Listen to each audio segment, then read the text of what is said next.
Assalamualaikum warahmatullahi wabarakatuh. Selamat pagi anak-anak. Apa kabar?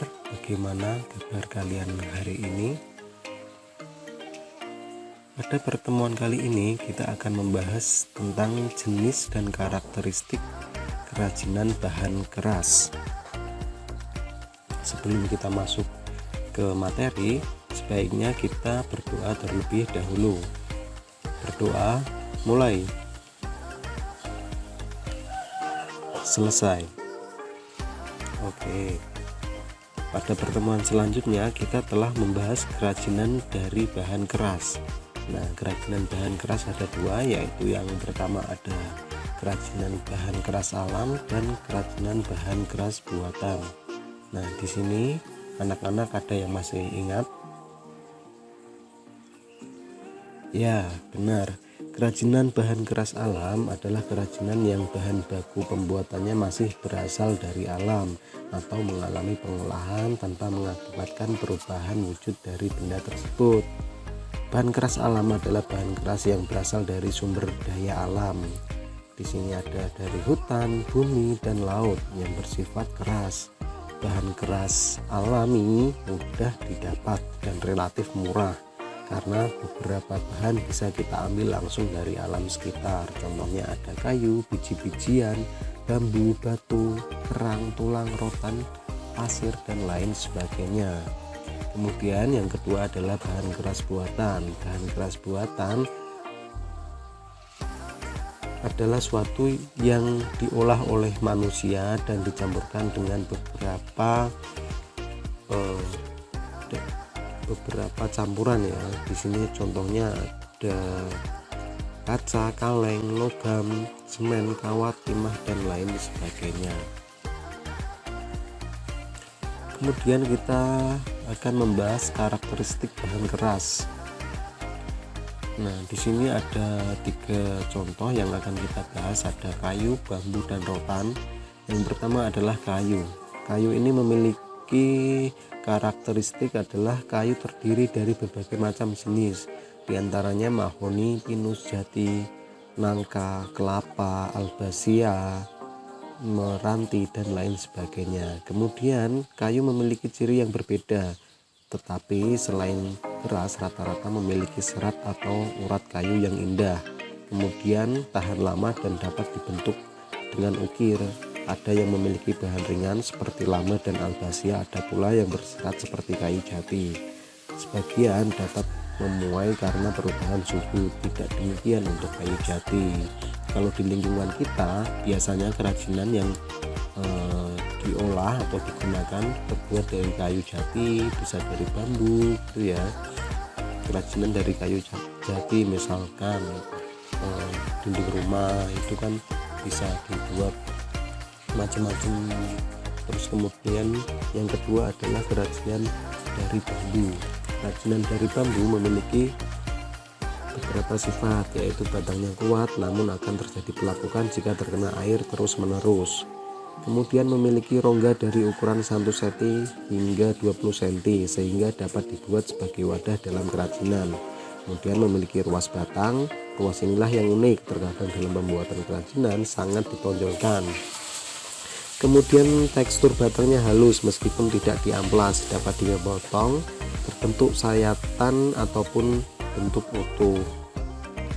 Nah, contoh kerajinan bahan bambu itu bisa dari kerenjang, terus ada tas, anyaman-anyaman, terus bisa juga topi, capil gitu ya. Kemudian yang ketiga adalah rotan. Rotan ini batangnya kuat, lebih kuat dari bambu, terutama serat batangnya sangat kokoh. Rotan yang dimanfaatkan sebagai kerajinan ada yang berongga atau tidak. Yang berongga mempunyai ukuran setengah senti hingga 1 cm, sedangkan yang tidak berongga merupakan bagian dalam dari rotan tersebut. Kemudian rotan memiliki ruas batang namun lebih samar dibanding bambu. Tekstur batangnya halus meskipun tidak diamplas, dapat dipotong berbentuk sayatan ataupun berbentuk utuh. Rotan memiliki bentuk yang panjang, bisa mencapai 10 meter karena hidupnya menjalar dan melilit, sedangkan panjangnya selalu bertambah. Kemudian berikutnya adalah kerajinan bahan buatan. Nah, di sini kita ambil contoh dua, yaitu kaca dan logam.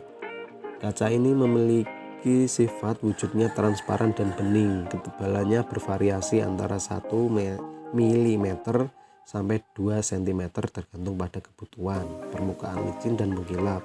Jika dilukis harus menggunakan cat khusus yang dapat menempel pada permukaan kaca.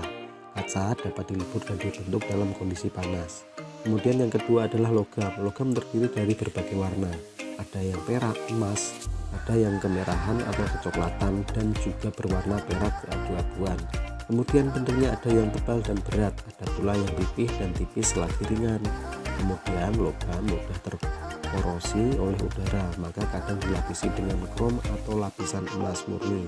Ada pula yang melapisinya dengan cat. Oleh sebab itu, perawatan pada produk kerajinan logam cukup membutuhkan perhatian agar tidak pudar.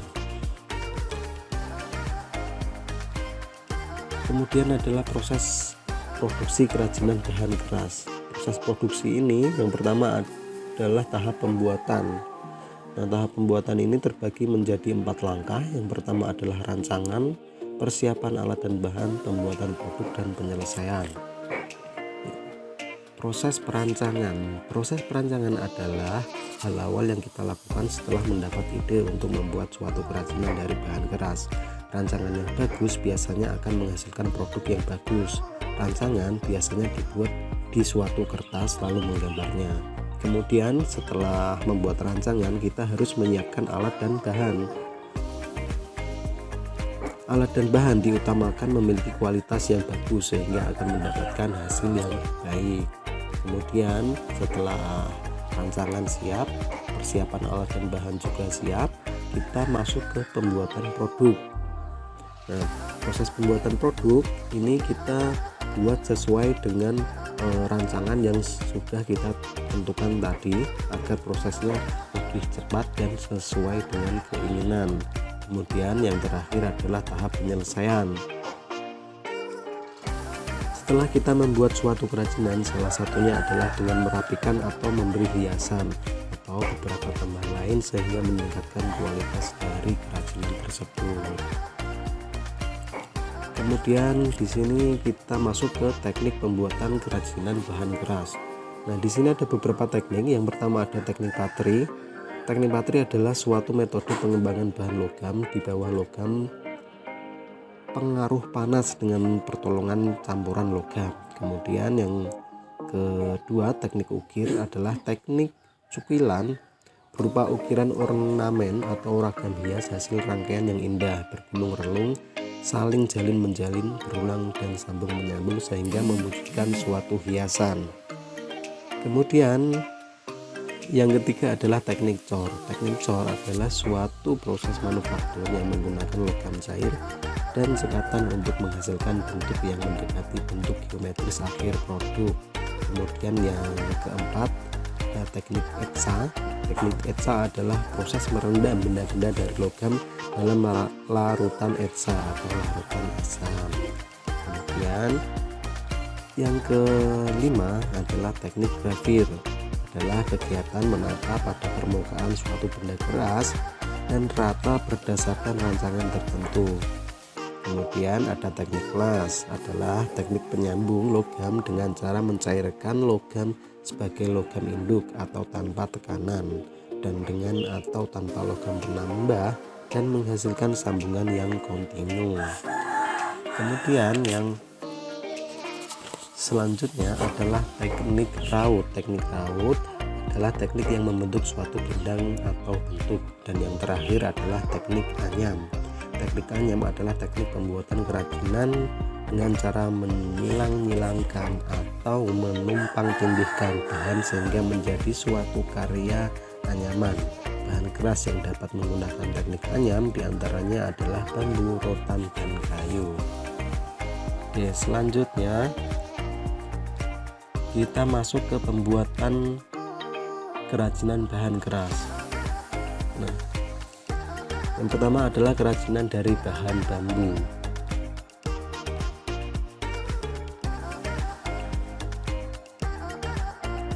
Nah, bambu ternyata memiliki banyak sekali manfaatnya. Bahkan dapat dijadikan obat tradisional turun-temurun. Adapun kelebihan dari bambu ini yaitu batang yang lentur sehingga menyebabkan tidak mudah patah. Dinding kayunya yang keras serta pemanfaatannya yang berulang juga waktu hidup tumbuh ini yang panjang. Tak heran bambu dijadikan salah satu alasan dengan cara pembuatan kerajinan tangan.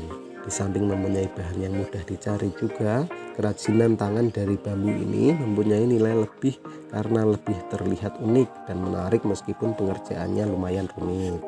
Secara umum, berbagai jenis kerajinan tangan dari bambu di atas dapat dibuat oleh siapapun menggunakan alat tertentu.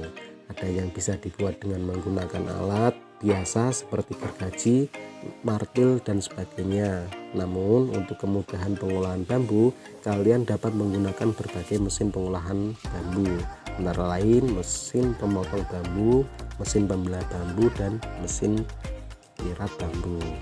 Oke, kali ini kita akan membahas tentang lonceng angin dari bambu ya. Untuk membuat lonceng angin dari bambu, yang harus kita siapkan yaitu ada peralatan dan bahannya. Di sini ada bambu, kemudian batok kelapa, tali, gergaji potong, amplas, pisau, gunting, dan bor listrik.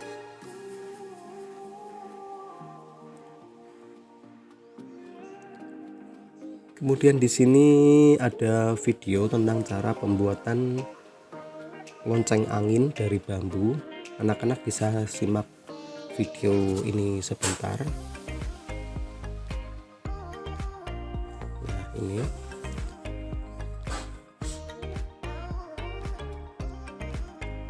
Bapak ini sudah memotong bambu dengan ukuran tertentu. Pilih bambu yang berbentuk sedang. Pastikan bambu yang akan digunakan masih sehat, tidak retak, dan masih kuat. Kemudian ukur bambu kurang lebih 15-17 cm sebanyak 5 bambu.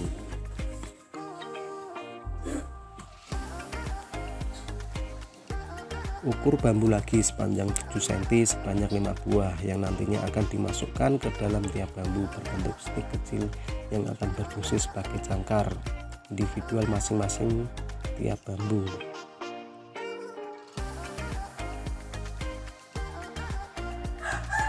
Kemudian bersihkan bagian dalam bambu dari serat-seratnya menggunakan pisau kecil.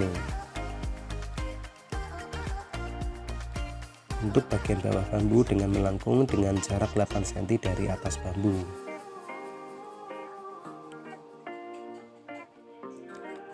Kemudian amplas bambu hingga halus. Lubangi bagian atas bambu untuk dimasukkan tali menggunakan bor listrik. Oke, ini videonya saya cepatkan ya.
Nah, selanjutnya adalah membelah batok kelapa menjadi setengah lingkaran. Nah, tapi pada video ini si bapak tidak menggunakan batok kelapa.